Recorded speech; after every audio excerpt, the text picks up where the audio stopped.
Unahin na muna natin mga kababayan itong response ng ating gobyerno sa bagyong Enteng kasi marami naman yung binaha sa Metro Manila and neighboring provinces. And as usual, siyempre yung mga kalaban ng ating gobyerno pinagpipistahan po.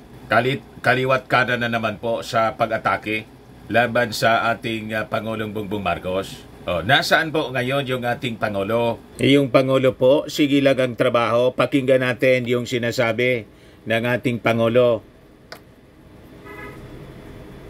Local governments and the general public. Well, pagka may ganito, meron na kaming standard operating procedure dahil sinusunod na natin. Of course, the main element here is we are monitoring kung ano ba talaga ang weather situation. And of course, yung flooding. Pero so far, yung problema yung hangin, ang hangin. But unfortunately, pag tinitignan natin yung mga forecast, mas malakas ang bukas dito sa Manila. Bago aakyat, tatawid ng Cagayan, bago so, we are watching it. Ang tinitignan lang natin, sa eskwela, syempre iba. The LGUs also make their iba-iba. The LGUs make their own decision with that. Except if there is a region-wide assessment na hindi pwedeng sa trabaho naman, ang tinitignan lang namin ay makapunta yung mga empleyado natin makapasok at makauwi. Kasi pag mahirap pag-mass natin sila dun sa so that's what we're watching now.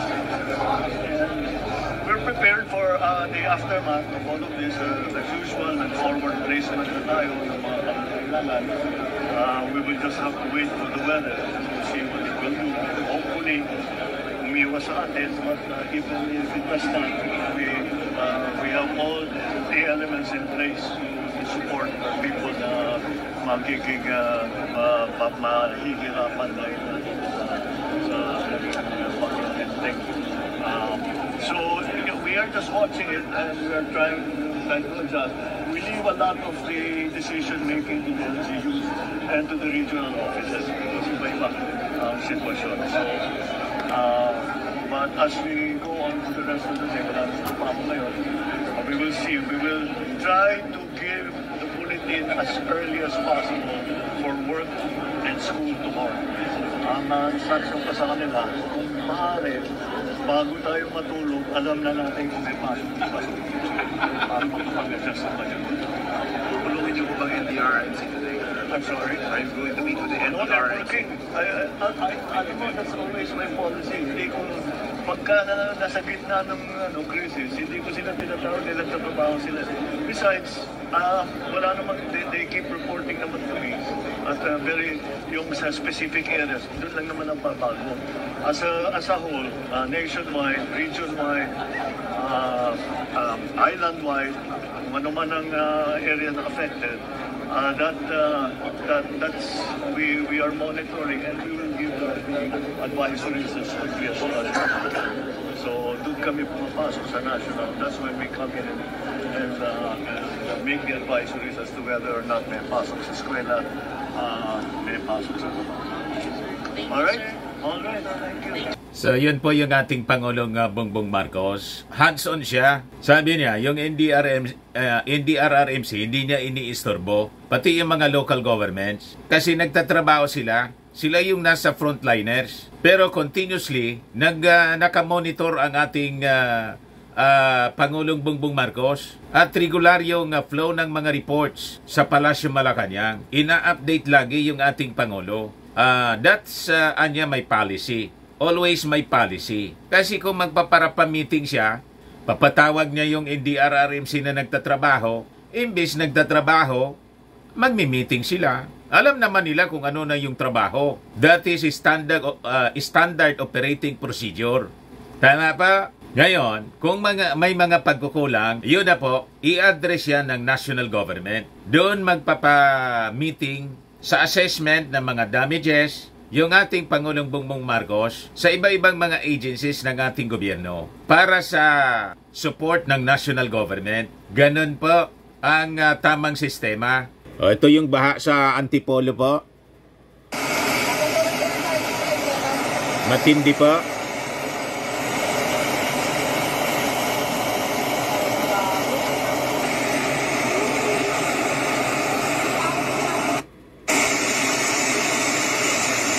Barangay San Isidro, Antipolo, Rizal po siya.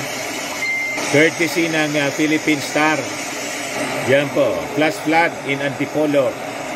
Ito Antipolo pa to. Courtesy naman ng Manila Bulletin. Mga shinare ito ng ating mga netizens. Yan po.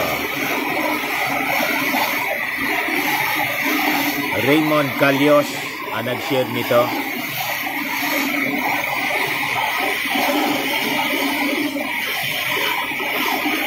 So, kailangan talaga mga kababayan na ma-address yung ating problema sa flooding. At kailangan, sabi ng ating Pangulong Bongbong Marcos, ng National Flood Control Plan. Hindi yung previous administrations mga kababayan kasi, walang ganon. Sige lang implement ng mga flood control projects sa bawat lungsod. Isabi ng ng ating Pangulong Bongbong Marcos, kailangan ng national plan. Hindi pa pwede na bawat lungsod may kanya-kanya silang plano. Kasi yung daloy ng tubig po, mga kababayan, wala siyang provincial boundary o regional boundary po. Sabi nga ng narinig ko sa isang urban planner, floods don't stop at political boundaries. So, importante yung national plan para coordinated lahat. Iisa lang yung plano. Ito yung failure ng mga previous administrations. Kaya nasayang po, mga kababayan, yung bilyon-bilyon na pondo. Ito ngayon yung inaayos ng ating Pangulong Bongbong Marcos.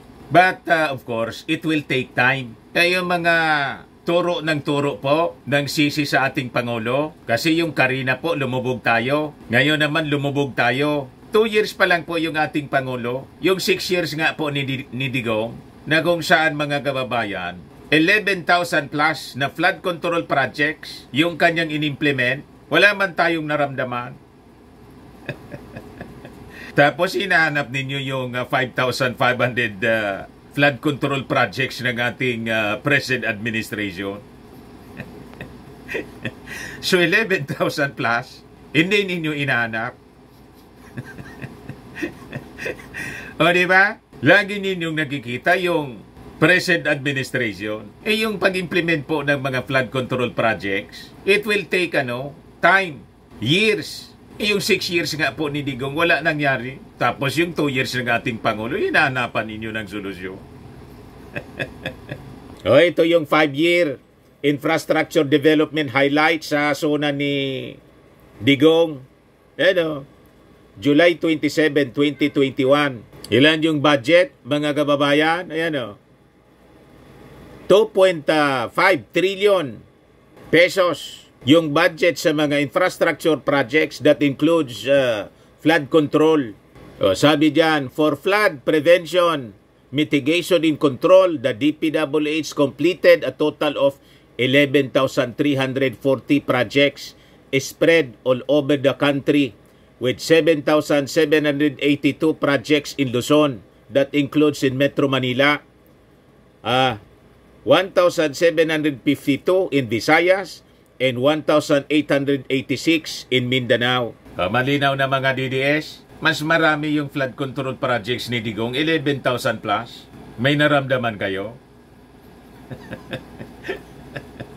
Pagkatapos, ituturo ninyo yung 500 flood control projects ng ating present administration. And that is all over the country. Hindi man yan concentrated sa Metro Manila. Gusto ninyo masolusyonan ng ating Pangulong Bongbong. Hindi nga nasolusyonan ni Digong.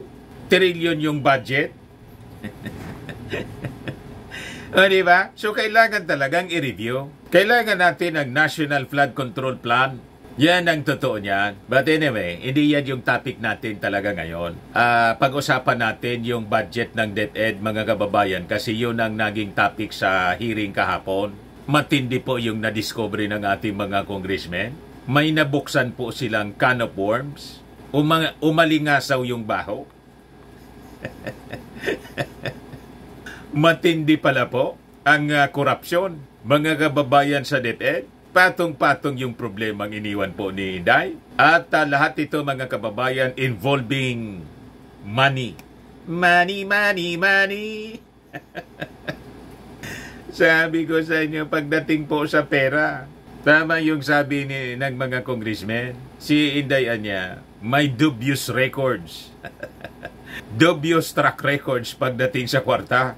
Yan po, COA flags 5.6 billion DepEd feeding program in 2023. Ang daming problema po ni Inday. Patong-patong. Yan pa po, Solon Swan probe into different issues sounding DepEd. Yan pa po, DepEd's 5.69 billion feeding program plagued with missing milk. Moldy nutribans during Sara's term as Education Secretary. Missing yung mga gatas po. Pati yung mga gatas, hinigo. Nangawala, nag-disappear. Baka niya, Mr. Marabilla, sumama kay Kibuloy sa langit. Sabi ni Inday. Nasaan na niya si Kibuloy? I guess niya nasa langit niya. I have one guess niya, nasa langit. Baka mga kababayan, nakasama. Napunta doon sa mansyon ni Pacquiao sa langit. Nawala bigla, nag-disappear. Yan pa, irregularity eyed in 8 billion bidding of DepEd laptops. Matindi po. Punong-puno ng anomalya po, mga kababayan. Pero si Inday nag-react na po. Dumipinsa siyempre. Ayan po. Sabi niya, there was no misuse of any funds. There is, however, an unending political attack by the Makabayan Romualdez Marcos alliance to mask the real problem of the country right now. This is the sad plight of the poor and the hungry because of the unabated rise of food prices. Dapat magtrabaho muna bago politika. Nagsalita yung tutok na tutok sa trabaho. Nasa kasagsagan nga mga kababayan ng Inting. Nandun siya sa kingdom ni Pacquiao. Ang kinukomfort niya po, iniman yung nasasalanta ng baha, dala ni Inting, kundi ang kinukomfort niya mga kababayan, si Pacquiao at yung mga supporters niya. Trabaho daw niya, mga kababayan ito. Sabi niya sa kanyang speech mismo. So, mas kinomfort niya yung pugante mga kababayan at mga supporters kaysa sa mga biktima ni Pacquiao at saka sa mga biktima ng mga kababayan nitong bagyong si Inting. Tapos, sasabihin niya, dapat magtrabaho muna bago politika. Siya yung namumulitika po. Pinulitasize niya yung warrant of arrest kay Pacquiao.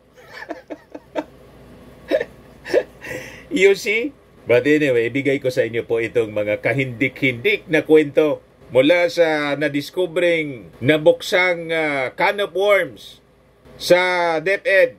Yan po.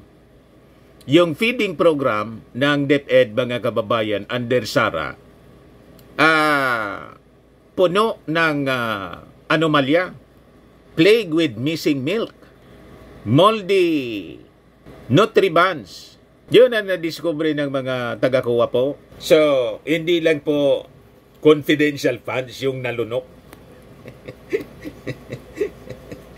Confidential funds nalunok 11 days po. pati pala mga kababayan, gatas nalunok. Nangawala bigla. Sabi rito, state auditors have reported that the Department of Education's 5.69 billion school-based feeding program for 2023 was plagued with issues including insect-infected or moldy nutribans, unsanitary packaging, rotting food items, and food boxes with questionable manufacturing and expiry dates. Grabe po. Matindi talaga po. Sayang ng pera ng bayan. These issues occurred during the incumbency of Vice President Sara Duterte as DepEd Secretary. The Commission on Audit reported that 21 school division offices across 10 regions in the country reported non-deliveries or delays in receiving nutritious food products and pasteurized milk. Wala man pong diniliber. Tingin ninyo mga kababayan, saan napunta? One such SDO was from Aurora Province, where newly appointed Education Secretary Edgardo Angara is from. State auditors noted that pest insects were found inside Caraban, Milkyban, and Nutriban squash during the inspection of food commodities. Additionally, COA reported that some food items delivered to Bulacan SDO were either rotten, unripe, or crushed. Doon naman sa Misamis Oriental, 1,001 pieces of Nutriban delivered from September 2023 to January 2024 were returned to the suppliers for replacement due to the presence of molds and discoloration on the bread 1 to 2 days before the expiry dates. Matindi po. So yun ang klase po ng ipapakain sa mga bata, mga pa-expire na, mga nabubulok na mga kababayan. Paano hindi bumagsak po sa PISA yung ating mga kabataan pag ganun ang sistema? Di ba? At malamang kasabwat kasi yung mga suppliers. Pinagkakitaan lang po. Kaya ganon. Wala silang paki kung anong klaseng pagkain yung i-deliver. In worse, may mga dapat deliveries mga kababayan na naging kaluluwa. Ghost deliveries. You see? Hindi makita. Hindi makita yung delivery. In Iligan City SDO, yung non-food product deliveries carried dubious markings. Kaduda-duda, dubious. Displaying the expiry dates on boxes as October 29, 2023, while markings on the product showed they were good only until October 26, 2023. Expired na po. COA stated the product contains a manufacturing date which is not easily discernible and misrepresents contrary to the terms of the contract. Hence, the supplier failed to meet the standard of the contract in providing a clear and readable manufacturing date. Kung sino-sino na lang siguro yung kinuwang supplier, importante makakubra.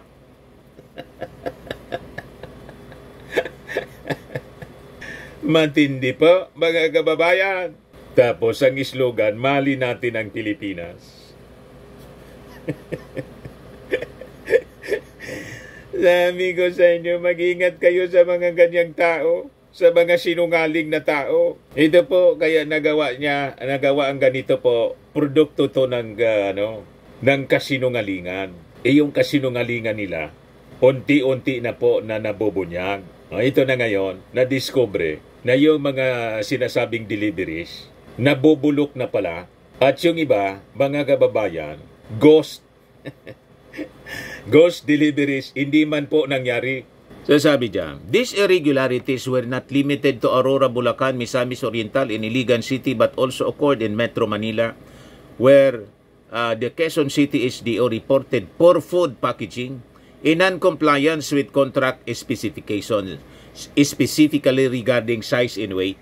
The root crops anya were not individually packed in cling wrap or paper. The weight of 5 food items purchased and distributed was below the prescribed serving size. Tinipid. Pumayat, mga kababayan. Pag pumayat po ang deliveries, ang mga involved sa supplies, yung mga contractor, saka yung nasa likod ng kontrata, yung mismong opisyal, yun ang lumalaki. ang tiyan. Tumataba. Ganon siya po, mga kababayan. 8 kinds of prescribed non-food products or alternatives were substituted with other food products, sabi po ng mga state auditors. The school-based feeding program is a government program that addresses undernutrition among learners in the public school system. It consists of the non-food products that should provide a hot meal or food items, including fruits, eggs, kamote, and nutty bars, along with pasteurized fresh milk. Ay, mali ako. Hindi pala non-food. Mga food yun, nutritious pala. Nutritious food products. Sorry. Mali yung ano. Ba't ba tinawag kong non-food? Lahat ito food. Tao lang po. Ay, nagduda ko. Bakit ko, sabi ko, paulit-ulit ko sinasabing non-food. Feeding nga po pala to. Ikaw talaga niya, Mr. Maravillas. Gurang ka na. Feeding program, pero non-food yung sinasabi ko. Ang ibig sabihin po, nutritious food products, hindi non-food. Non-food akong non-food. Anyway, butit na biglang nagtaka ako sa mga sinasabi ko para ikako may mali. Nutritious po. Nutritious food products ang ibig sabihin. So, sabi dyan, state auditors also discovered that in at least 10 regions, pasteurized fresh milk was either delivered late or not at all throughout the school year. Wale. Talagang walang diniliver po. Pero sigurado pong nalunok na yung pera. Ayan po ang sigurado dyan. So sabi dyan, COA identified anomalies in the following areas: La Union in Region 1, Ifugao, Benguet in Baguio City, in Cordillera Administrative Region, Mandaluyong City in Pasig City in NCR, Oriental Mindoro in Palawan in Region 4B, Mimaropa, Camarines Sur in Region 5, Bicol Region, Zamboanga City in Region 9, Zamboanga Peninsula, Bukidnon, Valenzuela City, Okmalay-Balay in Region 10, Northern Mindanao, Tagum City in Region 11, Davao Region, South Cotabato in Sultan Kudarat, Region 12, Socsargen, Agusan del Norte, Surigao del Norte, Butuan City, Cabadbaran City in Surigao City in Region 13, Caraga.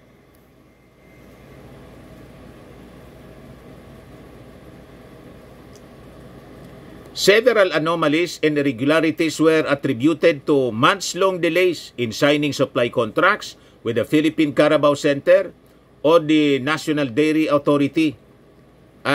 Private suppliers were also blamed for late deliveries of milk in NCR, CAR, and the Regions 1, 4B, 9, 10, 11, 12, and 13. Even though funding was reportedly released as early as the first quarter of 2023. Confirm. Nalunok na yung kwarta kasi na-release na po. Sindikato po talaga. Mga kababayan, napasok ng sindikato yung DepEd. Matindi. Na-release na yung kwarta. Oh. Almost 100 million worth of food products have yet to arrive in Camarines Sur SDO in contracts for milk delivery have not been signed.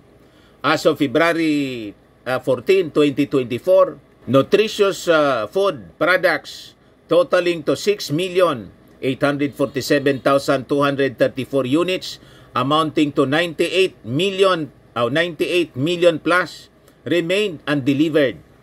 The procurement of milk products was not yet recorded, sabi po ng audit team. Moreover, payment to the supplier was already made in the Palawan SDO, where the delivery of the food supplies Audit revealed that HDO Palawan paid on December 15, 2022, the full amount, 25 million plus, to the nutritious food purchase despite delayed delivery of goods totaling to 14 million plus per delivery receipts and school inspection and acceptance reports. Matindi po. Nagorgor. Nagorgor po yung pondo. So sabi diyan, COA said the DepEd guidelines on the feeding program had not been followed as some SDOs received full but belated food supplies and milk deliveries resulting in school giving out double relations of nutritious food products and milk, and even distributing them to students who are not undernourished to avoid spoilage. The delayed implementation of the school-based feeding program was a main result in the non-completion of the full cycle of the feeding program for its targeted beneficiaries. Hence, the maximum benefits for the program may not be attained, sabi po ng COA. So, dumagdag po yung impeachable offense. Corruption, mga kababayan, another corruption and betrayal of public trust. Yan po, mga kababayan, ang abutin nito ni Inday sa pagsingawan, mga kababayan, nitong mga anomalies na nadiscovery po sa kanyang incumbency sa DepEd. Now, other than yung sa pagkain po, sa feeding program, pati yung sa laptop, yan irregularity in 8 billion bidding of DepEd laptops. Sabi po dyan, House Assistant Majority Leader in a Bicol Party List, Representative Jill Bungalon, exposed what he described as a conspiracy behind the bidding of 8 billion worth of laptops and other related equipment for public schools during the time of Vice President Sara Duterte. At the start of the hearing, kahapon po, Bungalon told DepEd Secretary 1 Edgardo Angara that he may not be able to answer his questions as he would be raising concerns about the procurement of laptops and other equipment for public schools in 2022 and 2023. The burden anya of answering these questions fell on Undersecretary for Procurement Gerard Chan, who has taken over from former Undersecretaries Michael Poa and Gloria Mercado. Ito yung mga tao, si Poa, kasama ni Inday, mga kababayan, sa DepEd. Ngayon, nang mag-resign na siya as DepEd Secretary, ito yung laging nasa likod niya. Dala niya sa Office of the Vice President. Ito yung mga salarin. Mga trustee ni Inday. Sabi ni Bungalon, there is a conspiracy anya that happened here. In this procurement, there was first bidding and rebidding. But the participants were the same bidders. Those involved in the conspiracy are those sitting in the back or bidding in awards committee, and the procurement official supervising them, sabi po ni Bungalon. Bungalon said that based on the bid submitted during the first bidding, there was a price variance of 24%, meaning the government stood to save at least 1.6 billion. Upon Bungalon's prodding, Chan explained that the first bidding failed because the bidder submitted incomplete documents. As for the price variance, yung pagkakaiba sa presyo, Chan said the bidding participants maybe corrected their documents and price might have changed. Chan promised to submit all documents pertaining to the procurement of the 8 billion worth of laptops. So, binago nila yung presyo. Pag binago po yung presyo, ang ibig sabihin niyan, nagtungpats. Yan man lang po. Kaya sabi ko sa gobyerno, sabi ko sa inyo, mga kababayan, sa gobyerno, hindi man po tumatawad, pumapatong. Ayaw nila ng mura. Gusto nila mahal. Mura yung aktual na presyo. Pero yung payment dapat doble, triple.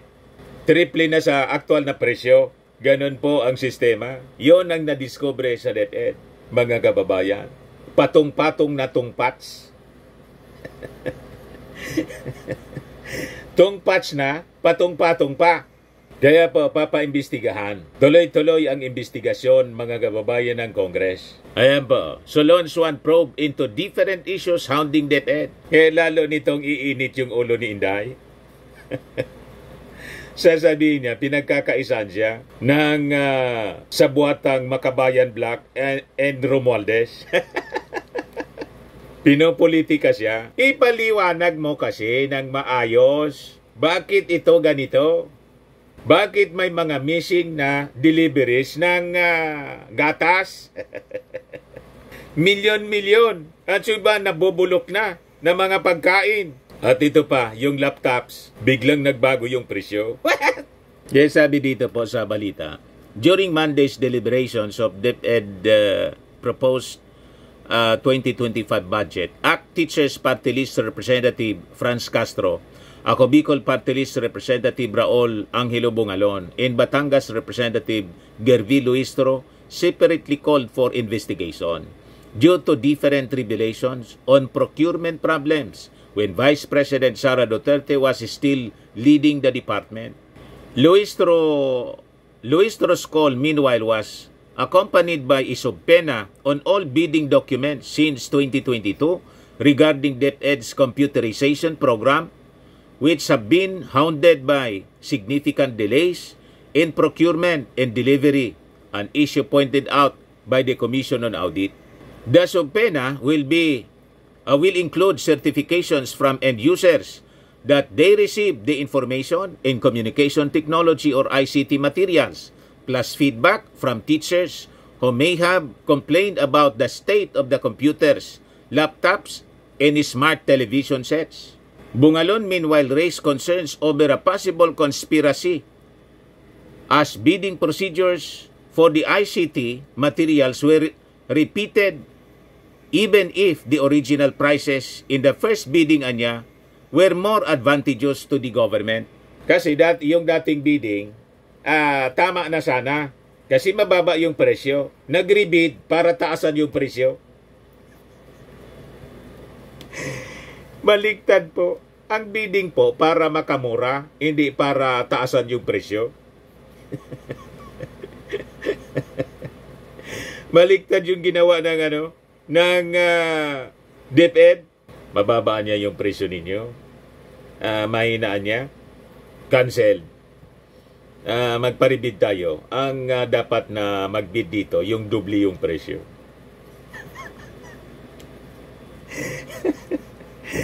Ganon yung nangyari, mga kababayan. So with all these anomalies, mga kababayan, makikita na po ninyo, maaninag na ninyo yung writings on the wall. Malamang ikasa talaga ng Congress yung impeachment laban kay Inday. Kaya kung ma-impeach po si Inday, deserve. Tama ba? Pag na-impeach si Inday, mga kababayan, Shiminit anya, Mr. Maravillas? Shiminit be able to run for president or any position in government kasi disqualified na siya. Shiminit. Iyakan yan, yung mga nausog. Magsisirko-sirko sila sa sama ng loob. Sa mga naganap ng malinis and spacious fitness gym, pumunta lang po kayo sa aming Colossal Fitness Gym. We also offer Grab Car Rental with our brand new 2023 model ng Toyota Innova. We also accept booking for those who are planning to travel via PAL, Cebu Pacific, and other airline companies, local and international, and bills payment for Meralco Bills, PLDT, Aleco Bills, etc. Ang Colossal Fitness Gym is located at 3rd floor Security Bank Building, Landco Business Park, Legazpi City, Albay. For inquiries, look for Chilon Maravillas. Contact number 0966-802-0949. Yan yung aming Innova. Lagi na pong matao sa amin. Pati mga foreigners po, tingnan ninyo, mga British tourist sila. Ang lalaki ng katawan na, mga kababayan, nag-gym sa amin. Ito naman po, Indian National. Ito mga mga European sila. Ito naman yung bago naming product na binibenta online, Eye Glow Serum. Whitening po siya galing sa South Korea. Tingnan ninyo yung epekto sa aking anak na architect entrepreneur, Riz Maravillas. For inquiries, look for Riz Maravillas on FB. Ito naman po, Firmax Firming and Lifting Cream. Pinapahid po ito sa mga pulses and affected area. Mainam po ito sa mga pains at paninigas na mga kaso-kasuan. Ito po, Automax Radiant Serum. Sa mukha naman yung application. Anti-aging po siya. You will look 10 years younger than your age. Sa mga cancer patients naman po, baka lang gusto ninyo itong itry. Nengxia Red Mix Fruit Drink. Hindi man po siya gamot, food supplement siya. Kaya lang, gawa siya mga kababayan sa goji berry. Yung goji berry may anti-cancer properties. Yung mga inquiries ninyo, dumiretso na lang kayo sa aming messenger sa Facebook para masagot namin agad. Ayos po. Ako po si Dante Maravillas. Bye-bye. God bless.